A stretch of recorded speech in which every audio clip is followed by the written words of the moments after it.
Welcome everyone to Post Crisis Chat. I'm your co-host Randy, and with me is my ever-present hetero life partner. Oh, I love that you called me that. I love Jane Silent Bob. You can call me Cookie. If you're a first-time viewer, welcome. Hey, great to have you here. Wish we can, buy you a drink and some steak and, keep you around, bribe you. Like and subscribe to this channel and hit that notification bell. If you do that, then you get the benefit of being notified next time we upload our next episode, which will be next week. It is such a small thing to do, but it really helps us grow the channel. If you're not a first-time viewer, welcome back. We are so thankful to have you here. Yes, we are always thankful to have viewers. We tell you a week ahead of time which issues we will be recording a show for and give you a chance to comment on those issues. We're going to read some of those comments here on the channel when we get them. Yeah, let's start putting those comments on there so we can start, talking about them, man. Come on, Put your comment, name people, in comment. lights, or at least your comments in lights. This is the part of the show where I have to advise you ahead of time that we will be talking about decades old spoilers for the issue we're going to be discussing today, which, I kind of feel like everyone should be caught up by now, but there's some of us that are slow readers and I get it. Mm, And speaking of the issue, today we are going to be talking about Swamp Thing number 33. Check out that cover, man. Is that a beauty or what?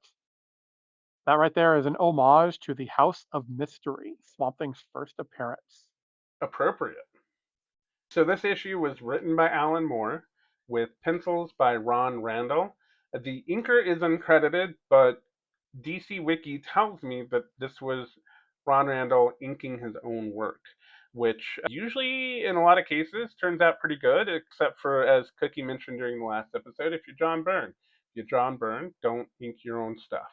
I think that's a universally true thing. Yeah, I mean, I'm actually thinking about starting a petition that we can like start a focus group or like a support group for people that have to see him ink his own work. So I did want to point out this appears to be another fill-in issue since our regular penciler isn't here with us. I felt like the last issue was a fill-in issue. Yeah, this one definitely felt like a filler. And the disappointing thing, I guess, kind of disappointing, depends how you look at it, is that this is not entirely an Alan Moore issue. What do you mean by that? There is the part in this issue where we get the reprint of the first appearance of Swamp Thing. I legitimately did not know that was a reprint. Interesting. I am glad you told me that. Yes. When we get there, let me know about that. Let's talk about it a little more, even though it's not in my notes. I want to know more about that. So when we open up this book, Abby is drifting off to sleep and she is remembering recent past events. This looks like it's almost made to be maybe a jumping on point for new readers because we learn that she's gotten herself an apartment. The leasing agent asks if her husband will be joining her, and then she kind of remembers about the doctor telling her that her husband is in a coma and will likely stay that way.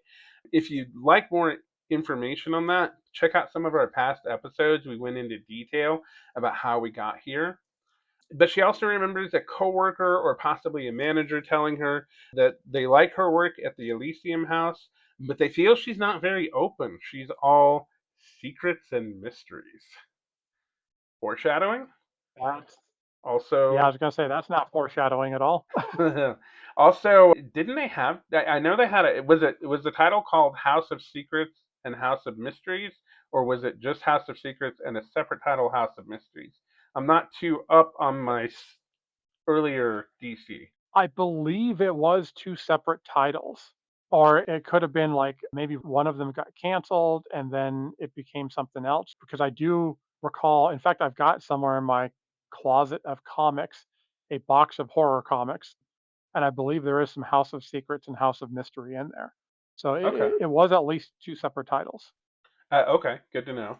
So at that point, we go into Abby's dream, and she is standing in front of two houses. And right after that, she sees two brothers, Cain and Abel. They confront her and ask her if she would like to go to the House of Mystery or the House of Secrets. So I wanted to take a moment and just kind of discuss the brothers. I currently only know them from Sandman by Neil Gaiman. That's where I met these two brothers. A lot of our generation probably knows them mainly from Sandman. I know them from the previous comics because growing up, I had a lot of old comics that, my brother or my mom or somebody would give me. So I had stacks and stacks of just old comics from the 70s and 60s and stuff like that. So I remember having some of the House of Secrets and House of Mysteries. So, were these two brothers in those old issues as kind of like the crypt keeper, kind of that role to introduce you to the story we're going to see today? That's essentially, yeah, what it was. They were kind of, that was DC's like mark on horror because, like they couldn't do like the full on horror stuff. And everyone, I think, was copying EC at the time because EC was just hot, For selling sure. like hot. I mean, so everyone wanted their own Crypt Keeper, and I think DC had Cain and Abel. Do you know if House of Secrets and House of Mystery is where they originated, or obviously they originated in the Bible? We'll get to that in a little bit. But as far as DC Comics goes, it was that where they really first appeared was in those two titles, or are they from somewhere else before that? As far as I know, that is where they originated from. I don't know if maybe there was something before that. I don't believe there was though, because I kind of feel like at that era in comics, they weren't doing a lot of taking obscure characters and giving them their own books, kind of like that kind of thing. Because I think you saw that more in like the 80s, especially with Vertigo, where they would take characters that just kind of weren't doing nothing and then just throw them into that universe. Okay. Well, I don't want to focus too much on their past. I want to get into this issue. The brothers confirm that Abby is in fact dreaming, and they are trying to convince her that they are figments of her imagination, which I'm pretty sure is not true. Oh, definitely not. Picked up on it, I think, because knowing what I do know about them in Sandman. So, like, when they said the dreaming part, my mind instantly went to Sandman of like, oh, okay, they're, but I believe this is technically before Gaiman started writing Sandman. Maybe he was even influenced by this issue. That would be intriguing if that's where, The way the brothers react to each other, the way they talk about each other, the way they talk to each other, their personalities, I'm only familiar with them from Sandman, but all of that seems to match what we saw in Sandman. and I don't know. I've never actually read any of the original House of Secrets, the House of Mystery, so I don't know if that's how they were back then or not.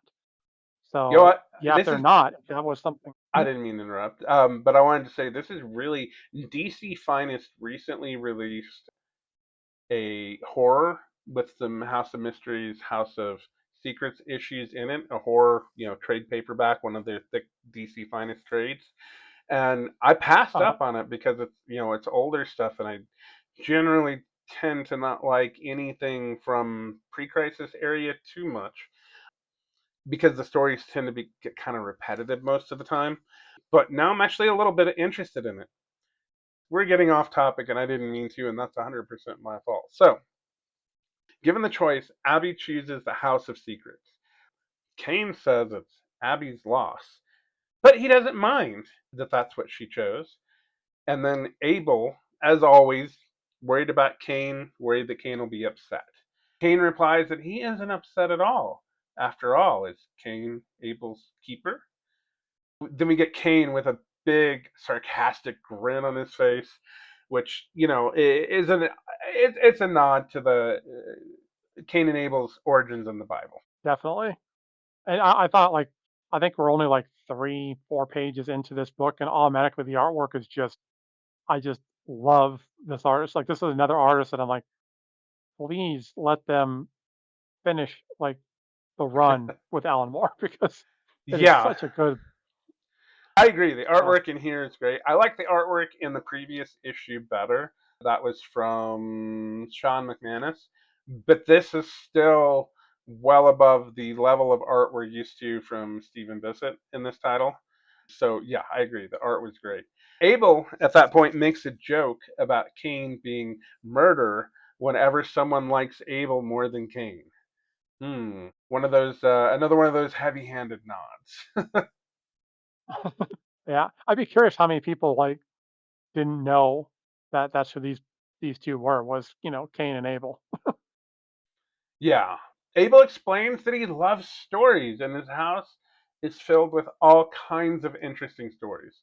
And he says that he has a special secret in the back that is just for Abby, a story just for her. And he seems excited to let her know about it. It involves a bracelet, it's a circular story. Abby wonders what it has to do with her. And Abel says that Abby is not an ordinary woman, and strange stories have intruded on her life. And again, if you want to know more about that, check out some of our earlier episodes because we go into a lot of detail. Let me just say it involves flies and insects and lots of those things. But check out those earlier episodes. Also, be warned that one of the things that happens is a very creepy incident with a creepy uncle. That too. Abel begins to tell Abby a story. We learn of a woman named Linda who's been married for 6 months. Her husband is celebrating, yet she does not look happy. Her husband, Damien, asks if she is thinking of Alex. She admits she is, and Damien seems to get frustrated with her. She's his wife now. She will just have to forget Alex since he's dead and gone. Because, that's what you do when people die and go away. You just forget they exist, right? Apparently, that's what you're supposed to do. Well, at least that's what Damien seems to think. Yes. I do want to point out that this is where we get the reprint. Ah, okay. So, okay. Because if you Okay. go Yep. back to after where, yeah, you see where it says the Len Wein and Bernie Wrightson. Yep. I see exactly what you're talking about. I did not realize that this was a reprint, and that's actually really cool to know. And I also want to point out that Ron Randall was doing such a good job of aping Bernie Wrightson's style that I didn't even realize we had switched artists. In hindsight, I maybe should Oh have looked wow. at it a little closer. I should have realized Swamp Thing looks a little thicker than normal Yeah. in the issue. But then again, I thought maybe that was just Ron doing his thing and putting his mark on it. But I see what you're talking about now. That's actually really cool, and it also kind of explains why it gets as wordy as it does. Yes. I didn't pick up on it like immediately because I thought maybe this was just Alan Moore going to rewrite the the first appearance of Swamp Thing. But once I started to read it a little bit, it's like this doesn't feel like Moore to me. Like there was something off, and then that's when I saw the little credits of Len Wein and Bernie Wrightson. Okay. Well, at this point, Linda, in her own mind, she realizes forgetting Alex would make her deny one of the happiest parts of herself. We then witness a memory where Linda gifts Alex a golden bracelet in celebration of their 1 year anniversary. Alex promises to never take it off as long as he lives. Ominous foreshadowing that. Then Oh, we very learn, much so. say that again. I said very much so. Yes. Yeah. And then we learn Alex and Damien are partners in some sort of lab doing experiment. We see there's an explosion while Damien is out of the lab, and we see Damien telling Linda, "Don't go in there. Alex is dead. You don't want to see that. You don't want to live with those images the rest of your life." And then we cut back to Damien and Linda being married for 6 months, where Damien is complaining that Linda is not listening. She is lost in her memories of Alex. Linda looks into Damien's eyes and she sees, quote, dark and veiled, end quote, things. We see Damien thinking about how Damien never forgave Alex for marrying Linda. Damien was in love with Linda. It was hard for Damien to play the part of the eternal friend. So we get them talking about the friend zone back in what, the 70s? I'm not sure when this was originally published. Oh wow. I actually don't know. I think it might have been a '70s, maybe early '70s. If you know, let us know in the Huh. That's comments, actually please. something. Definitely call me out on that because I mean we're doing a bloody podcast or YouTube show on right now the saga of the Swamp Thing, and neither one of us knows when Swamp Thing first appeared. I feel like that's probably something we should have looked at to begin with. Perhaps, but we didn't. So, at that point, we see Damien's own thoughts. We learn that Damien caused the explosion. The explosion didn't kill Alex. Damien actually had to drag Alex's still living body out of the lab and then take it to the swamp where he buried Alex alive. This all seems a little familiar. Very, very, like, like maybe we've seen this before somewhere. Perhaps the circular story, as Abel mentioned? Maybe? Oh, yeah, that's a possibility. This could have something to do with, which makes me wonder where is this circular story thing leading towards? Hmm. It does make you wonder. At that point, we switch back to the present, the future from when Alex was buried alive. And we see Damien becoming convinced that Linda is going to figure out that he is the one who killed Alex. Then we realize that another Swamp Thing, a Swamp Thing from the past, is watching Linda and Damien through their windows. Swamp Thing's glowing eyes in the back of that panel behind Linda and Damien is so well placed. And it makes me wonder if the reason that Alan Moore focuses so much on eyes, if it came from this panel right here, like those glowing orange eyes through the rain and the window in the background. And maybe this panel is what actually inspired Alan Moore. I didn't think about it at the time because I thought this was Oh, Alan Moore writing, but I feel like this is maybe a pivotal panel oh, for him. Oh, and then the that could panel be because he before we does. get we get Damien and Linda reflected in the eye of Swamp Thing, which we That's saw in the that's a previous good issue point. with Pog. So this is Yeah. Alan Moore's callbacks to this original first issue. I'm just realizing all this are just chef's kiss. I mean, that's what he's very good at is bringing like doing a lot of callbacks and paying homage to like the past and stuff like that. I mean, even the way that this book is done with the more modern story in the beginning, and then you get a flashback to the past, and then you go back eventually, we'll obviously go back to the modern day story. That's essentially how he wrote his entire run of Supreme for Awesome Comics. Hmm. And that was like one of my favorite Alan Moore runs of all time. I'm gonna have to check that out sometime. I haven't actually read that. In this panel, we do see that Damien is approaching Linda with a syringe. Although before Damien can use the syringe, this past Swamp Thing bursts through the window and stops Damien. Damien and Swamp Thing have a dramatic struggle until at last Damien is dead. And at that point, Linda starts screaming in horror at what just happened. It's got to be devastating for Swamp Thing. This is the woman that you love, the woman that you were married to, the woman that you gave everything to, and she's horrified by the fact that you just saved her life.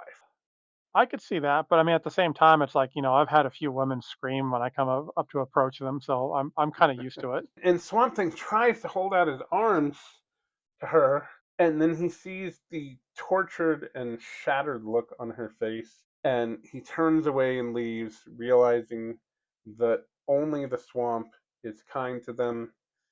And I find it interesting that the past Swamp Thing thinks about if the fact that he can't cry anymore. He doesn't have tear ducts to cry anymore, which kind of tells me that even back then they had this idea that Swamp Thing was an elemental. He was no longer human. He was not connected in any way to the human form. I kind of got that a little bit of like, I don't know. So I don't know if they were going for more just the monster effect of, well, now that he's not human anymore, like not an elemental, but just not a human anymore. He wouldn't have any of that human.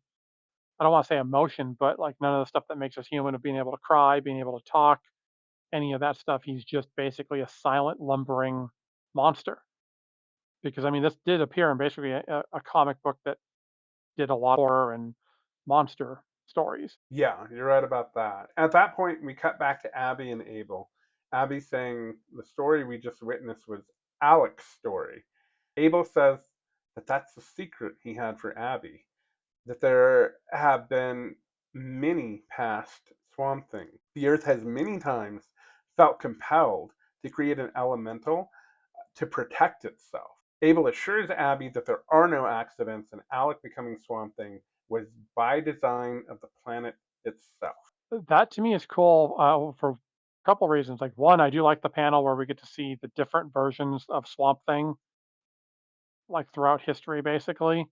Very well executed. Absolutely. And then it kind of makes me wonder what we've got in store for us in like future installments of this run.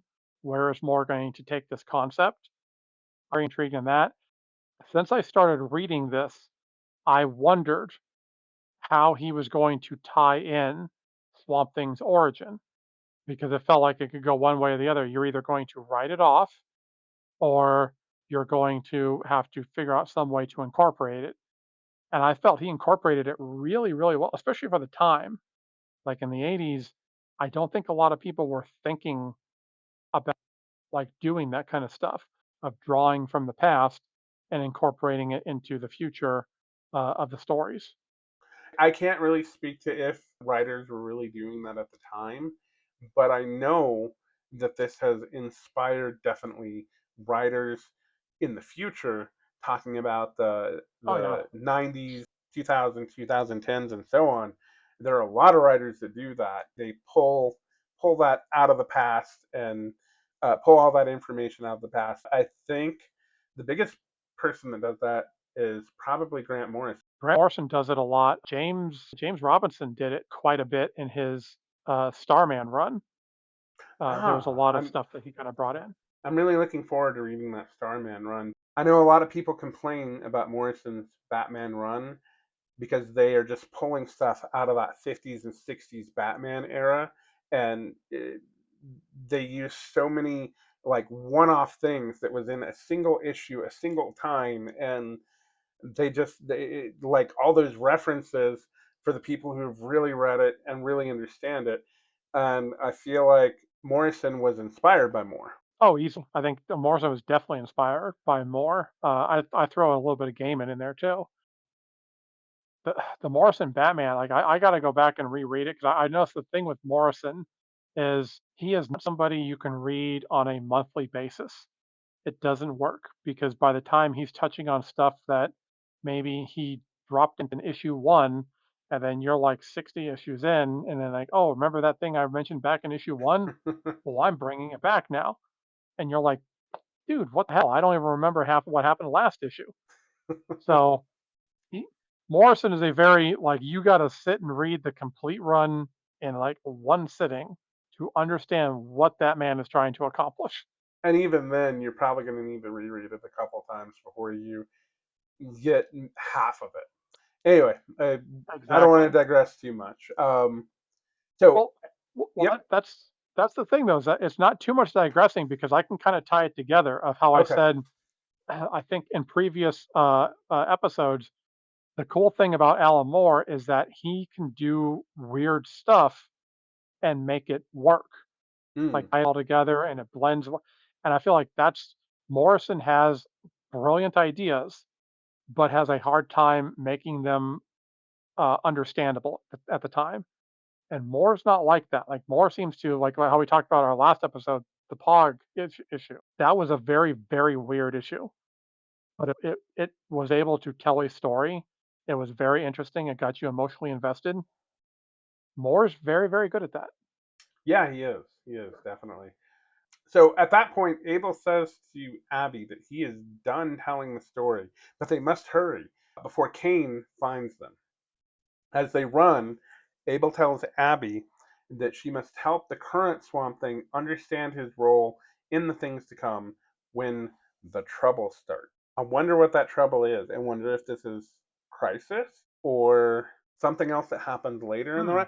I think it's got to be a Crisis um, reference because we're almost there. We're almost to the Crisis. I think yeah, we're getting closer to it. So I don't know, but that's the thing is like this run on Swamp Thing. I don't really know where he's going to go with it. So I don't know what kind of big plans he has for story arcs. Because I mean, you're kind of done with Arcane at this point, so Yeah. there's a lot. Well, and I've mentioned it before. We're getting closer and closer to my favorite DC character showing up. We'll get there soon. At that point, Kane shows up and tells Abel that Abby cannot be allowed to leave with the story. Those are the rules. Abel says that Abby Abel says that Abby's world is about to be in great danger. Again, I think it's the Crisis. Kane says if Abby Makes wanted sense. something she could share with others, she should have chosen mystery, which is where we get back to Kane is really just mad that Abby chose Abel over Kane. But Oh yeah, Kane says secrets he is must be jealous. kept forever. Kane says that when Abby leaves, she will forget the secret she was given. And I'm sorry, I didn't mean. Oh no, I was gonna say yeah. I was just agreeing with you. He's very much jealous, and you can see it in the way that they're writing him, in the way that they draw him. He looks like a villain. Yeah, his facial features, the art in this issue with especially with Kane, is just perfection. I mean, really. Abel tries to stop Kane, and Kane beats Abel to death with a rock. Classic story there. And I'm very curious about. I've never, and I think most of us watching this have never beaten anyone to death with a rock. But if by chance anyone out there in the world has and is watching this, can you explain? Does it actually make a runching noise? Because I've heard a noise called runch before. Like that seems to be an odd description of any kind of noise. I agree, it is an odd description, but at the same time, I feel like in my mind's eye, I understand what that sound is supposed to sound like. I mean, I think Runch is a pretty good job of describing it. But yes, there's the big Runch and then a couple of smaller Runches. As you know, his face at this point is probably mostly pulp, and I mean it's great horror comic. It really is. And then we get Abby just completely shocked that Kane murdered his brother, and Kane tells Abby not to talk to him about murder. He invented murder as he's holding up this bloody rock in his hands, and the blood's like just dripping through his fingers. Oh, so cool. It's like I said, this is an issue that another artist, I guess you say, that I wish would have taken over the reins. I mean, I have no problem with Bissett. You know, no disrespect to the man; he's a fine artist, but I kind of like the last two issues artwork better. Like I said, Sean McManus, and then Randall here is just can it. Well, I agree with you absolutely. And at this point, Kane also says, "Not, don't worry about Abel. He'll be fine in the morning." And then Kane sends Abby to wake back up, and Abby is unable to remember her dream, despite remembering that it is important. And she notes how life is full of little mysteries. Love that ending. But Oh, that ending was so I good. I love the fact that like he really hit the nail on the head of like how many of us have woken up in the morning, maybe had a dream about something that seemed really, really important, and then you go to write it down, and even how the little distraction of the phone call, and it's like that's kind of what deviates from the writing it down. It's like I that's the thing that caught me was like, all right, that's kind of cool because I've been there multiple times. Yep, same here. I do want to say, just reiterate again, art was stellar across the board. And no wonder it was stellar because, I mean, in the middle of the issue, we get Bernie Wrightson art. Bernie Wrightson, the master of horror. I mean, Oh yeah, I collected his art cards when I was a little kid in the early 90s. That's how much I loved his art. I didn't even really quite know who he was, but he had trading cards, and the art on those trading cards was just spectacular. I mean, it was so good. oh yeah, I loved. I mean, I spent for years. I think it was probably 20 years hearing about how amazing his Frankenstein was. And it took me, like I said, about 20, 25 years to eventually track down. And I've got the Bernie Wrightson Frankenstein stuff because I had to Yes. get it because it's amazing. It's funny you should mention that. The chase cards in those packs were the black and white Frankenstein cards that Bernie had done. Oh, I would love to have had those because I mean, Frankenstein's one of my favorite characters of all time. And so it's like and no one draws Frankenstein better than Bernie Wrightson. 100%. I agree with you. The art was amazing. The story was really, really good. I gave this issue a 4.25 out of 5 first murder weapon. I'm gonna go the same. I was probably gonna go with a 4, but feeling a little Kane like over here that you're, upping the scales on this one, I think I'll go with the same because Very nice. it was a great, it really was a really good issue. It was well written, and usually if they do stuff like that, if you put a reprint in the middle of a book, I feel like that's a great risk to shock the audience from the typical writing and art style to something completely different. But you were able to do it, and it shows how good of a writer Len Wein was that he was able to basically be dropped in the middle of an Alan Moore story, and it's still a good story. Yeah, and to drop it in the middle like that and have me who maybe wasn't paying close enough attention, I don't know, but to drop it in the middle like that and think that not realize that the story had changed writers and artists just shows how really good the Alan Moore's writing is and how good Lin Wein's writing is. That the two are almost indistinguishable. If you don't happen to notice that little credit down. Yeah, that is something. It also kind of shows how little of an Alan Moore fan you are that you couldn't tell. But we won't get into that. That's okay. I believe that's going to be the closing for our show tonight. We thank you, everyone, for joining us tonight. We're really glad that you're here with us watching. We do this for the love of the comics medium, and I would like to remind you support your local comic book stores. Go in there, buy things from them. This is a t shirt from my local comic store. I go into the store every Wednesday, I pick up my new comics. So please support your local. Exactly. Give those people some money too because they support our hobbies. Well, in some of our cases, our addictions. Also, we've said it before at the beginning of the show. We can never, ever stop saying this enough. Please join us on our Patreon where we have our post crisis chat book club for our members. We let our Patreons get their say on the book, and we'll read some of those comments on the channel when we record them and when we get those comments. Yes, absolutely. And also don't forget to check the description for links to our Amazon affiliate page. You can pick up the book we were reading tonight in various formats. I happen to have picked up the Swamp Thing, Saga of the Swamp Thing Alan Moore box set, which includes, I think it's 5 trade paperbacks, the complete run of Alan Moore. It's a very nice set and it's really inexpensive. So if you click that Amazon affiliate link to make the purchase, a little bit of your purchase comes back to the channel and it doesn't cost you anything extra. That little purchase allows us to upgrade microphones, upgrade lightings, maybe get Cookie a new computer so he doesn't cut out every once in a while. So if you can, please click those links because we will funnel that money directly back into the show. Yes, like funding a starving African child. If you buy that, you'll be funding a fat white child who needs technology. I feel like the first one's a little bit more important, so probably give them your money first. But after that, give me some money too. Also, again, I'm repeating myself from earlier in the show, but if you want to follow us on Blue Sky, the link is down there in the description. You can see what we're doing over there. Usually we announce when we're going to be posting new episodes.